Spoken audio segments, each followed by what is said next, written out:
আজ আমি আলু দিয়ে চিংড়ি মাছের ঝোল করব। সেই জন্য চিংড়ি মাছগুলো প্রথমেই নুন, হলুদ আর একটু লঙ্কার গুঁড়ো মাখিয়ে রেখেছি। এগুলো এবার আমি ভেজে নেব।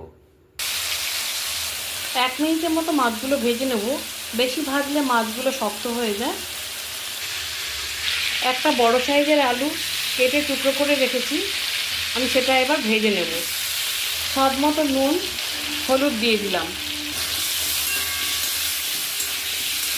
আলুটা ভাজা হতে হতে এখানে আমি একটা মশলা রেডি করে নিচ্ছি।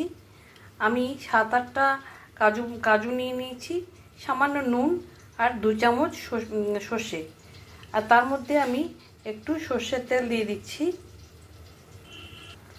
সামান্য জল দিয়ে দিলাম।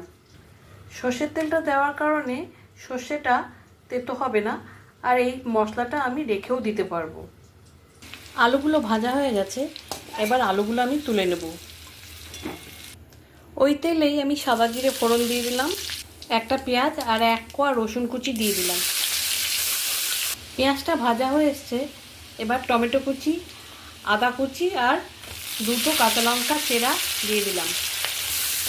টমেটোটা তাড়াতাড়ি গলার জন্য আমি স্বাদ মতো নুন দিয়ে দিলাম, সামান্য হলুদ দিলাম, অল্প একটু জল দিয়ে দিলাম যাতে মশলাটা না পড়ে।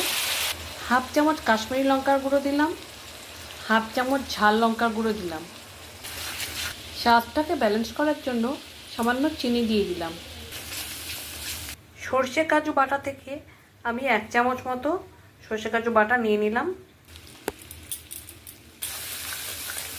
সমস্ত আলু আর চিংড়ি মাছগুলো দিয়ে দিলাম।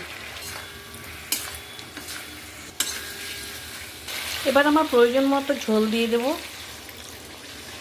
আলু দিয়ে চিংড়ি মাছের ঝোলটা আমার একদম রেডি। এবার ওপর দিয়ে ধনেপাতা ছড়িয়ে দিলাম। সার্ভ করার জন্য একদম রেডি। চিংড়ি মাছের রেসিপিটা যদি আপনাদের ভালো লেগে থাকে তাহলে একটা লাইক দিয়ে সাবস্ক্রাইব করে আমার পাশে থাকার অনুরোধ রইল।